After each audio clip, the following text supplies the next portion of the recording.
Hindi ko alam sa sarili ko kung tama ba itong ginagawa ko pero siya na din ang sasalo sa lahat ng mga problemang kinakaharap ko ngayon.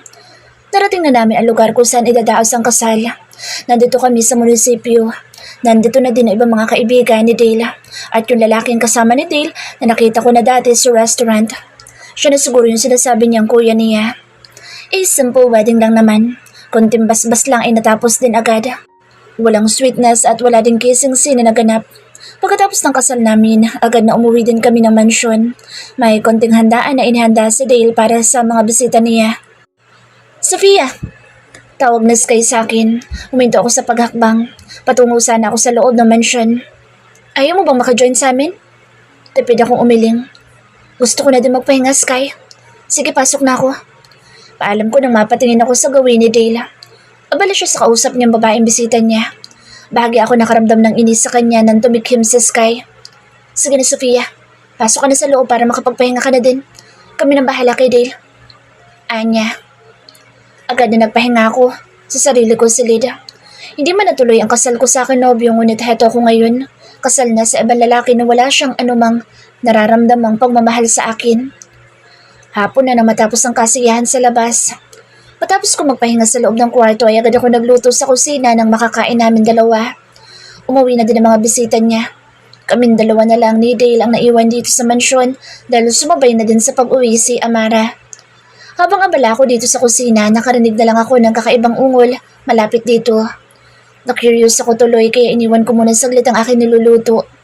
Nalaki ang aking mga mata sa gulat habang kuyom ko ang dalawang kamao ko dahil kita ng dalawang mga mata ko ang babaeng nakakandong kay Dale habang naghahalikan ng mga ito sa may sofa. Umalis na lang ako na may dalang pagluhas sa mga mata ko. Bakit ang sakit sa part ko yung makita kong may kahalikan siyang iba?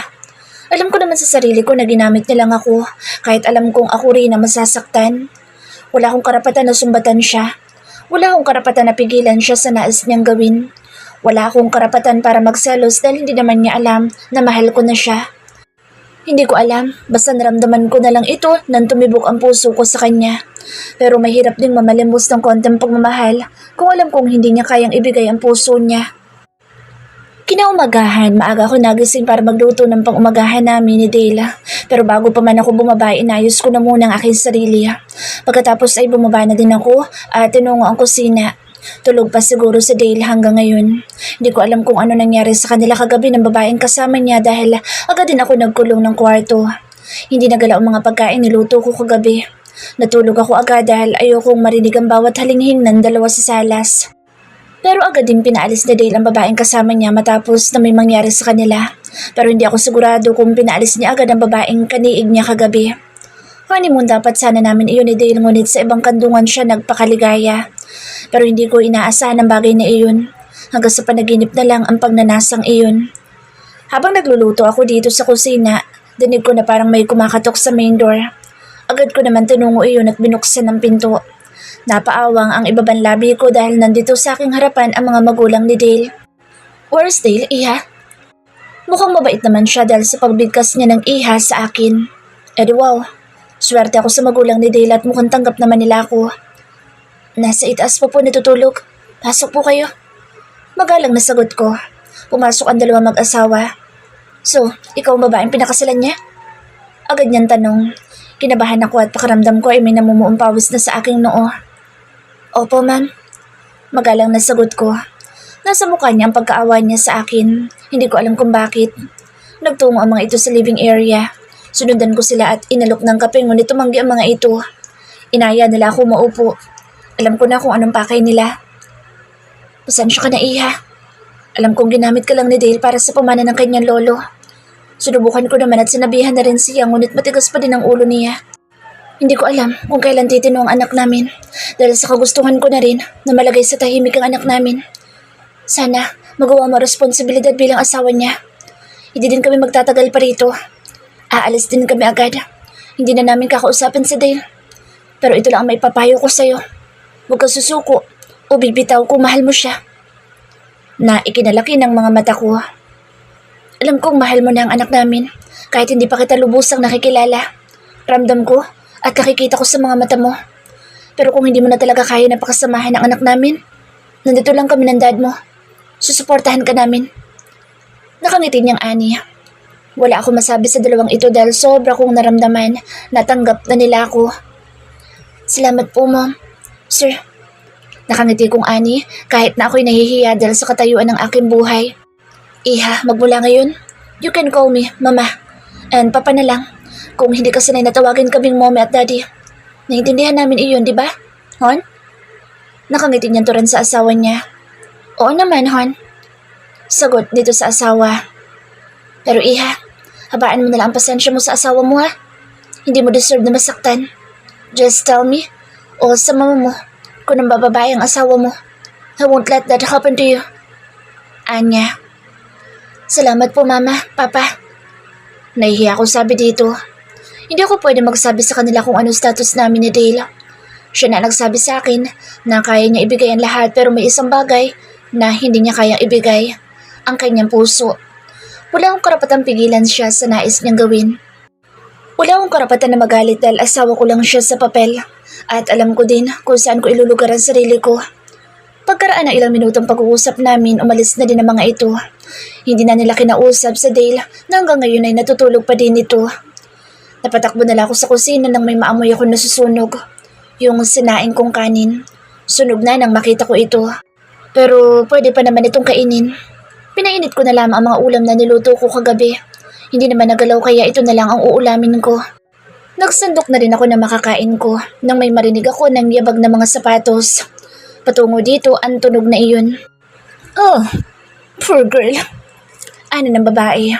Nalaki ang mga mata ko sa babaeng nasa harapan ko. Pinandilatan ko siya ng mga mata. Kawawang nilalang. Sabay ngisi niya sa akin. Sandukan mo nga kung makakain ko. Utos pa niya. Nagsalubong ang dalawa kong mga kilay. May mga kamay ka naman, di ba? Matapang kong sagot sa kanya na ikinainis niya. Aba, sumasagot ka pa? Dale, wala ka bang gagawin ha? Tumaas pa ang isa niyang kilay. Tinaasan ko rin siya na isa kong kilay. Ano akala niya sa akin? Isang pipitsuging babaeng hindi marunong lumaban? Wala sa usapan namin ito na Dale. Kaya hindi ko hayaan na tapakan na lang ako ng kung sino-sino na lang. Umalis ka na, Valerie. Utos ni Dale. Naikuyom ng babae ang dalawang kamao niya. We're done, okay? Leave us. Kunot noong ani Dale sa babae. I can't believe this, Dale. Inis niyang ani na may ngisi sa akin labi nang mapatingin siya. Nakita niya ang pagngisi ko. Gusto ko pa sana siyang inisin ngunit padabog na umalis na siya dito sa dining area. Lihim akong natuwa. Dale, saglit lang. Maghahain ako ng para sa'yo. Patungo na sana ako para kumuha sana ng plato niya nang makarinig ako ng pag-urong ng upuan. Nakatayo na siya nang makita ko. Sa labas na lang ako kakain. By the way, di ko alam kung makakauwi ako mamayang gabi. Huwag mo na akong hihintayin. Baka bukas na ako makakauwi dito. Anya sabay talikod. Parang tuod naman ako na nakatayo dito. Pansin ko naman na umiiwas na siya sa akin. Hanggang sa hindi ko na nakita ang kanyang bulto. Napaupo na lang ako sa upuan at nakapangalumbaba sa mesa habang tinititigan ng pagkain na nasa aking harapan. Napabuga na lang ako ng hangin sa aking bibig. Kailangan ko na dapat masanay sa ganitong klaseng buhay. Nagpapanggap lang naman kaming dalawa kahit legal kami mag-asawa. Isang malaking katangahan itong ginagawa namin dahil sa mana ng kanyang lolo. Nakakonsensya tuloy ako sa sarili kong katangahan pero kailangan magpakatanga para sa kapakanan ng pamilya ko. Sumapit na ang gabi. 9:00 na din ang tingnan ko ang oras. Hindi talaga dumating si Dale. Inaasahan kong bukas na ito darating. Itinulog ko na lamang ang sarili ko dahil wala naman ako mapapala sa kakaantay sa kanya kung hindi naman siya darating. Kinabukasan 6:00 ng umaga na ako'y magising. Dumating na kaya siya? Saan kaya siya natulog? Ano kayang ginawa niya kagabi? Napahilamos na lang ako sa sarili kong mukha dahil puro ganoon na lang ang naging katanungan ko sa sarili ko. Agad na ginawa ko na lang ang daily routine ko. Napangiwi ako. Bakit hindi ko na naakitin si Dale? Tama, aakitin ko siya. Natutuwa na lang ako sa kaisipang iyon. Nang matapos ko maligo, hindi na muna ako agad nagbihis. Nakatapis lamang ako ng tuwalya sa aking katawan nang maisipan ko magluto ng ganito. Pakalam niya sa akin. Ako nga hindi ko siya pinapakaalaman. Umaba ako ng hagdan. Patungo ako sa kusina na nakatapis lang ng tuwalya sa aking katawan. Maiksi pa naman itong tuwalyang nakatapis sa akin. Mapapansin na siguro ako ni Dale. Sana nga. Patapos na ako magluto ng pang-umagahan. Pakiramdam ko ay wala ng Dale na darating ngayon. Pero mayami ay nakarinig nila ako ng maraming pagkatok mula sa pinto. Sumilay sa akin labi ang ngiti dahil dumating na din yung iniintay ko mula pa kagabi. Inayos ko pang basang-basa kong buhok bago ko buksan ang pinto. Nakaramdam pa ako ng pagkabasa akin dibdib dahil sa pagka-excite na nadarama ko ngayon. Nang buksan ko na ito at may pagkaluwang pa ang pinto, bumungad sa akin si Dale kasama ang mga kaibigan niya. Napahawak ko na mahigpit sa akin tuwali at baka malaglag ito ng tuluyan. Sa akin pa naman sila nakatingin lahat. Parang nabato na lang ako dito sa kinatatayuan ko dahil sa sobrang kaba na nararamdaman ko ngayon. Oh man, ani na isa niyang kaibigan. Siya yung kulay blonde ang buhok noon. Hindi ko lang alam kung anong pangalan niya. Nakaramdam ako ng pag-iinit sa akin pisngi.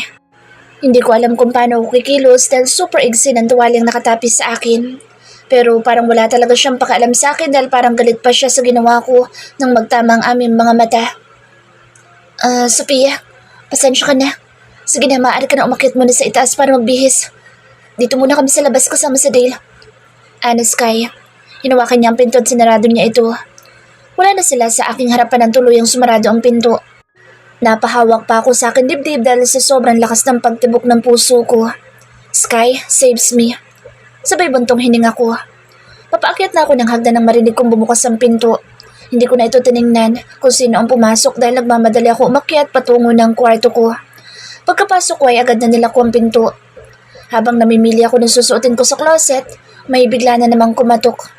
Hindi ko binuksan iyon dahil nagsusuot pa lang ako ng bra. Nawala na rin ang kaba sa akin dibdib nang wala na akong marinig na pagkatok mula sa pinto. Agad ko na rin na sununod suotin ng red lacy panty na katerno lamang na aking bra. Nang bigla na lang na may bumukas ng pinto dito sa closet. Hindi ko nilak iyon dahil kampante na ako kanina dahil nailak ko naman ang pinto ng aking kwarto. Dale, anong ginagawa mo dito? Kunot na akong tanong nang lingunin ko ito.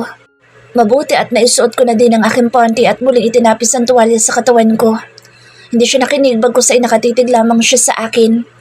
Are you trying to seduce me, ha? Sophia? Malamig niyang ani. Umiling ako dala ng takot ko sa kanya dahil sa lubong ang mga kilay niya. Okay, that's good. Huwag ka na umasa na may mangyayari sa atin dalawa. That will never happen.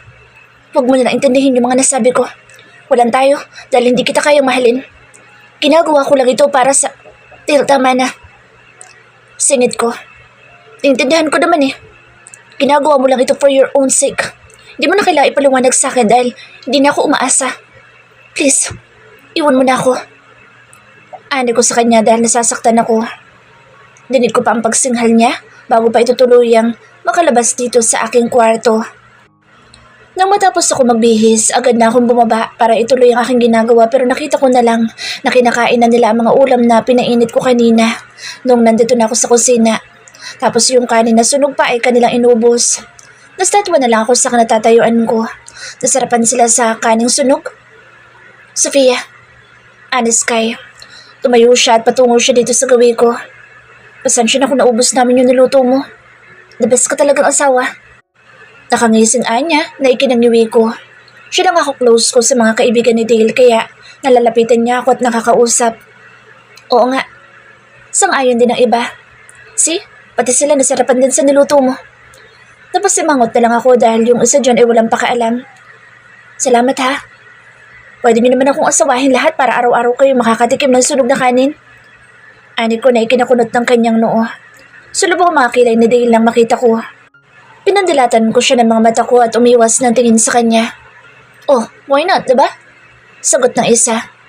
Anong mapapala niyo sa kanya? She's nothing. Singhal ni Dale. Tinasan ko siya ng isa kong kilay. Palibasa kasi nagkukunwari pa siya. Ay naku Dale, hayaan mo na lang siya kung wala lang siya sa'yo. Ani ng isa niyang kaibigan na mukhang seryoso. Okay naman si Sophia, diba, mga pare? Si Dale lang atang ewan. Sabay tawa ng mga kaibigan niya. Umalis na nga lang kayo, mga gago. Galit na Anya. Sige, alis na kami. Pasalamat ka sa amin dahil kung hindi ka namin naiuwi ngayon, malamang iginapos ka na ng 3 mga babae kagabi. Sky, whatever. Singhal niya. Sige Sophia, alis na kami. Bantayan mo mabuti yung asawa mo. Pagdidiin niya, kung saan-saan pumapasok. Sige ka, baka maiputok niya sa iba, imbes na sa'yo. Mahinang ani niya na ikinatingin ni Dale sa amin. What did you say? Nothing, Dale. Papaalaman lang kami. Pagsisinungaling ni Sky. Agad na umalis sa mga ito. Naiwan na kaming dalawa ni Dale dito. Tumayo na siya sa kinaupaan niya at tinungo ang ref. Kinuha niya ang babasaging pitsil na may natimplahang juice doon. Nagsalok siya ng kanyang iinumin sa baso at kanyang ininom ito. Diretso ang paglunok niya nang may kakaiba siyang malasahan sa juice. Hindi niya naubos dahil umiba ang timpla ng kanyang muka. Napangawi ako dahil ninanamnam niya ang juice. Patay. Usal ko. Napatingin siya sa akin. Lumakas ang kabog ng aking dibdib. Bakit ganito lasa ng juice? Kunot noon tanong niya. May konting alak kasi akong inihalo sa tinimplahan kong juice kagabi para makatulog ako agad. Pero hindi ko ito naubos. Sinubukan ko lang naman yung napanood ko sa YouTube kagabi. Hindi ba masarap yan? Nakuha ko pa magtanong. Kunwaring tinikman ko ang juice na ininom niya at napangawi ako sa lasa. Napatingin ako kay Dale. Galit na naman ang kanyang itsura. Gusto niya siguro magsalita pero wala siyang nagawa para pagalitan ako. Kinuha niya ang pitsil at tinapon ng laman sa may lababo. Ganito ba ang trip mong gawin kapag wala ko? Tanong niya nang ilapag niya ang pitsil sa mesa. Hindi. Nagpa-practice lang ako kung kaya kong gawin yung nasa YouTube. Bakit? May balak kang matutong mag-bartender? Na ikinaawang ng aking ibabang labi. Kung wala kang magawa, mag-bake ka ng cookies and bread. Or pwede ka din naman gumawa ng cake. Kung hindi ka naman marunong kung paano mag-bake, manood ka sa YouTube. Hindi yung kung ano-ano pinapanood mo sa YouTube na hindi naman nakakatulong sa'yo. Paano ka magiging successful kung puro katangahan naman ng mga pinapanood mo?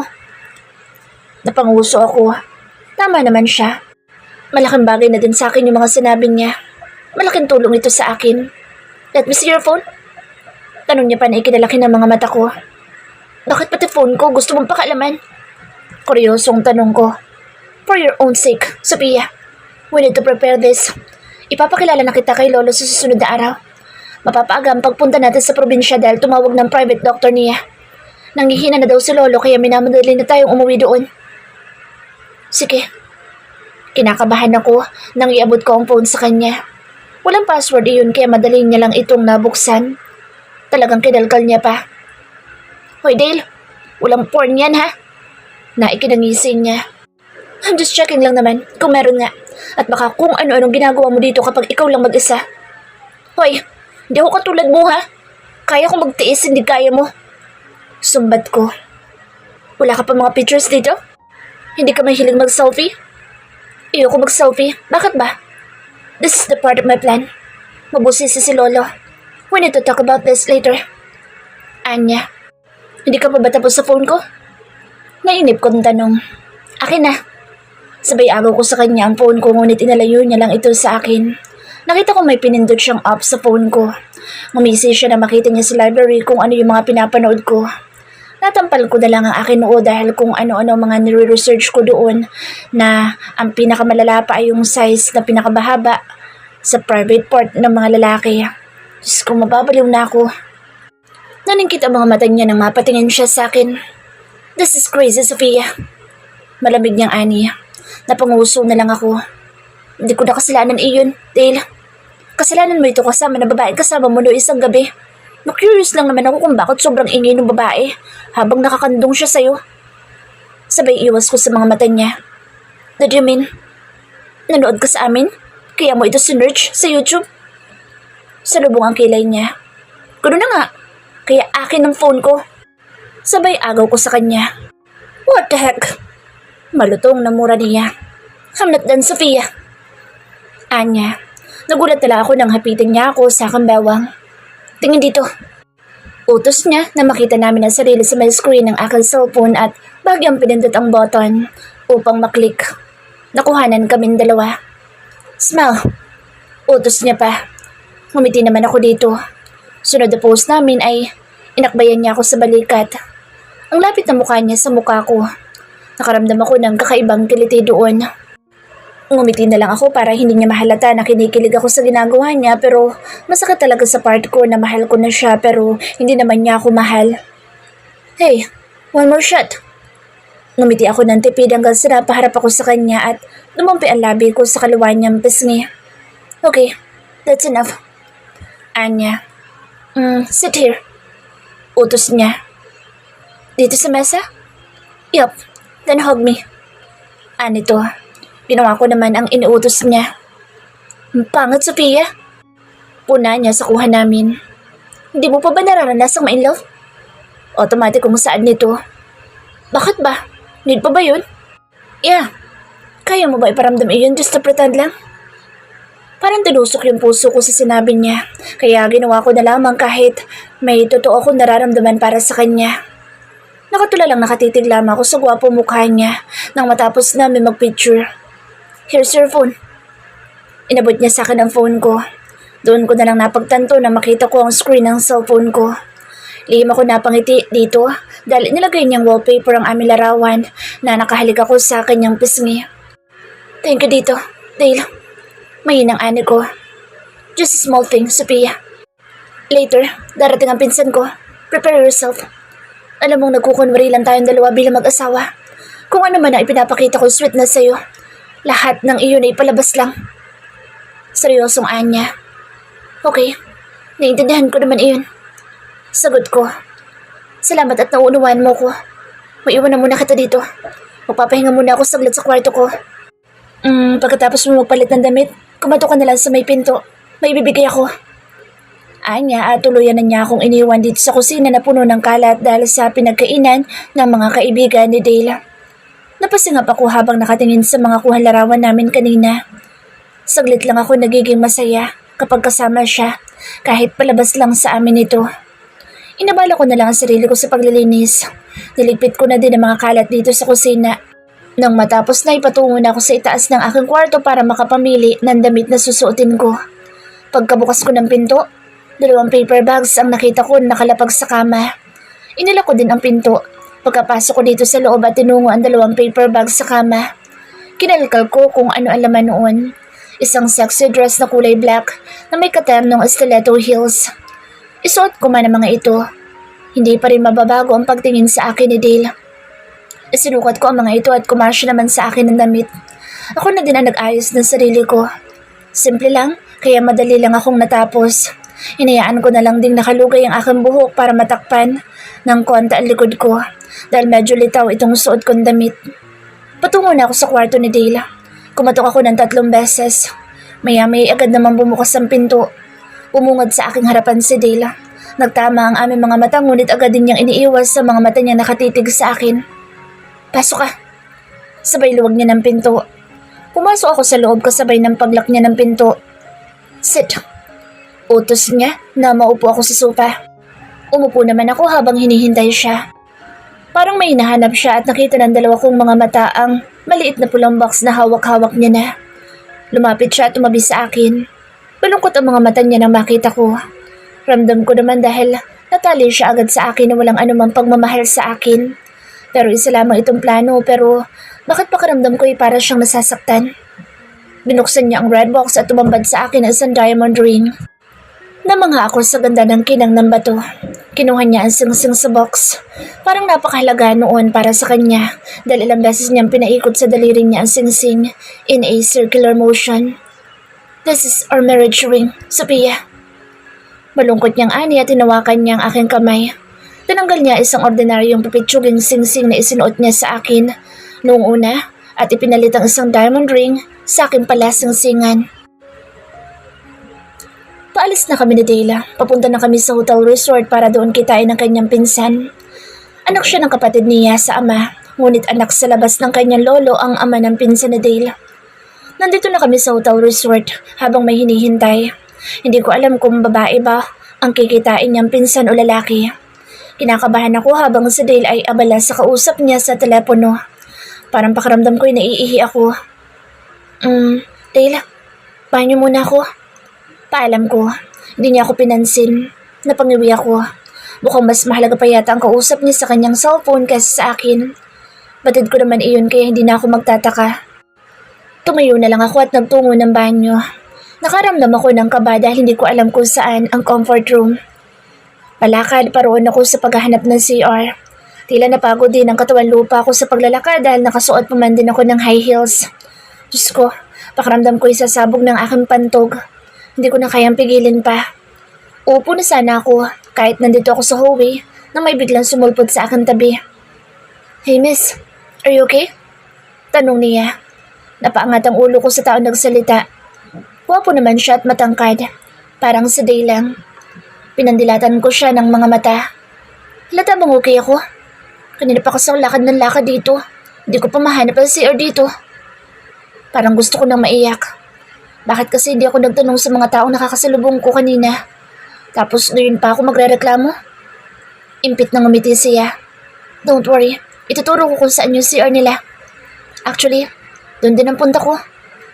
Naikinalaki ng mga mata ko sa tuwa. Come on, sumunod ka sa akin. Pag-aya niya, sumunod naman ako.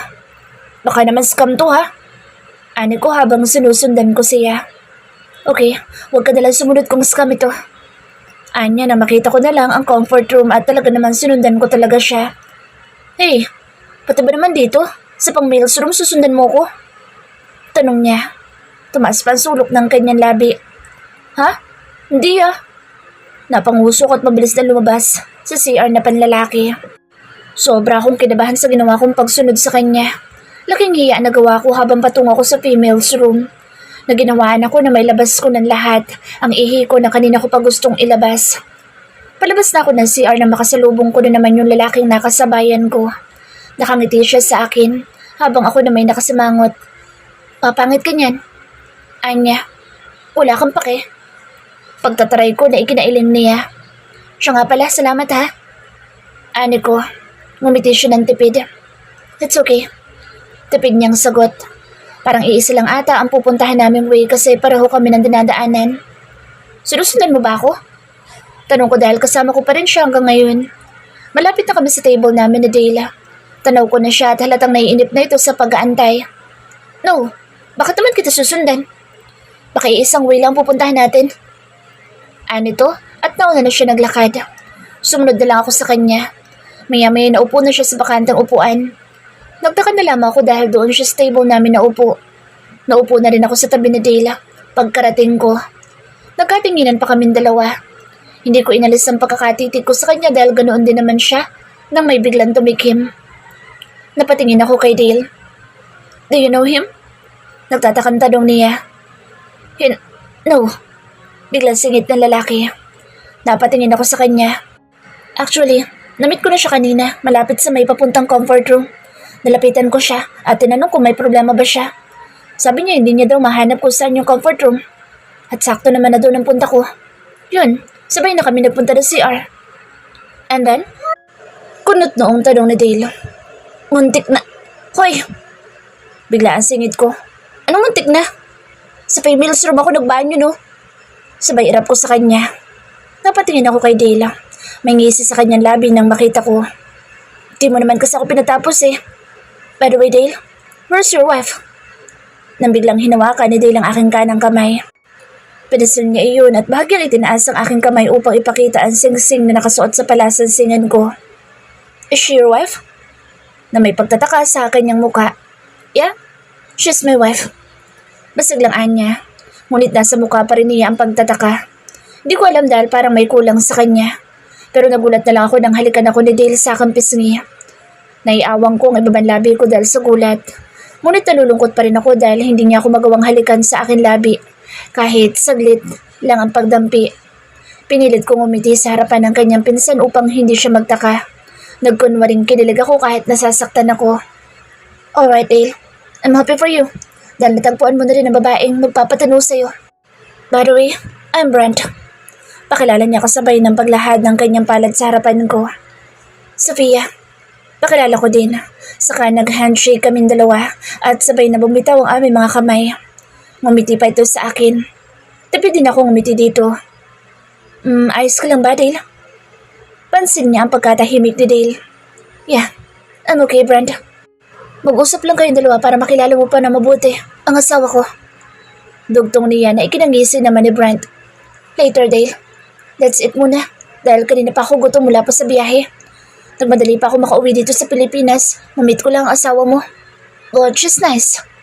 Anya. Mabuti pa siya, pinuri niya ako. Pero itong katabi ko parang ewan lang. Sa bagay lahat naman ay palabas lang ito. Pero no choice kundi ang kumagat sa plan niya. Abala kaming tatlo sa mga pagkain nakahain sa mesa. Nakatitig lamang ako sa mga pagkain nasa harapan ko nang may naglagay ng ulam sa aking plato. Sa Dale ang naglagay noon na ikinatingin ng kanyang pinsan. Gusto mo subuan kita, love? Parang kinilabutan ako sa sinabi niya dahil tinawag niya akong love. Sige, tipid ko sagot. Gusto kong matuwa pero ako din na masasaktan kung tuluyan ko lang paniniwalaan ang isang nagkukunwari lamang. Sinubuan ako ni Dale. Nakangiti lamang sa amin ang kanyang pinsan. Sana ipagpatuloy mo ang ganyan sa pagiging sweet mo sa asawa mo. I hope natitigil ka na din sa pambababae mo. Kung hindi lang siguro dahil sa mamanahin mo kay Lolo, ay hindi ka makakatagpo ng babaeng kagaya ni Sophia. I think she's a good wife for you. Yes, Brent. And believe me, hindi ko na siya pakakawalan because she's a good wife for me. Iingatan ko siya, Brent. Oh, nice. That's a good idea. Anya, na ikinangiti pa niya sa akin, na kanina pa ako tahimik dahil sa mga matatamis niyang salita. Ang sarap sanang pakinggan kung totoo lahat ng mga sinasabi niya. Pinilit ko na lang ang sarili ko na maging okay pero sadya talaga masakit sa puso. Sana kaya ko pampigilan ang nararamdaman ko kay Dale. Hanggat maaga pa. Ayoko dumating yung time na mahuhulog na ako ng husto sa kanya dahil sobrang masakit na sa puso iyon. Patapos na kaming kumain. Naunang tumayo si Dale at nagpaalam na pupunta ito ng banyo. Naiwan kaming dalawa ni Brent dito sa mesa habang inuubos ko ang pagkain sa aking plato. Sophia, pwede magtanong? Napatingin ako sa kanya. Sure, ano yun? Paano kayo nagkakilala ni Dale? Kasi ang pagkakaalam ko, ay may iniintay pa siya bago man lang siya may kasal sa iba. Anya, nagulat ako sa sinabi niya. Hindi ko alam isasagot ko dahil wala si Dale dito. Pero na-curious na lang ako sa sinabi niya. Sinong iniintay niya? Tanong ko. Alam kong hindi niya sasabihin iyon dahil alam niyang asawa ko ni Dale. Please, sabihin mo, Brent, please. Hindi ako magagalit o magbabago kay Dale kapag nalaman ko kung sino siya. Ani ko. Iyon siguro ang dahilan kung bakit hindi ako magawang mahalin ni Dale dahil may ibang nagmamayari ng kanyang puso. Okay. Siya si Christine. Agad niyang sagot. Siya ang long-time girlfriend niya. Hindi naman magiging babaero si Dale kung hindi siya iniwan ng babaeng pinakamamahal niya. Kailan pa siya iniwan ni Christine? 3 years ago. Na hanggang ngayon, ay mahal pa rin niya ang babaeng iyon? Ha? What do you mean? Na ikinalaki ng mga mata ko dahil nadulas ako. Nadala na ata ako sa nararamdaman ko kaya nasabi ko ang bagay na iyon. Ha? Wala. Giit ko. Sabi ko, mahal na mahal ako ni Dale. Ani ko nang nasa kanyang likuran na si Dale. Napatago ako sa sarili kong kamay dahil kamuntikan na niyang marinig ang mga pinag-uusapan namin. Ayoko pa namang masira ang plano niya dahil lamang sa akin. Pero gagawin ko ang lahat, mahalin lang ako ni Dale. Gagawin ko din ang lahat para makalimutan na niya ang babaeng una niyang minahal. Pero ang tanong, magagawa niya din kaya na mahalin ako kung wala na talaga si Kristen sa buhay niya?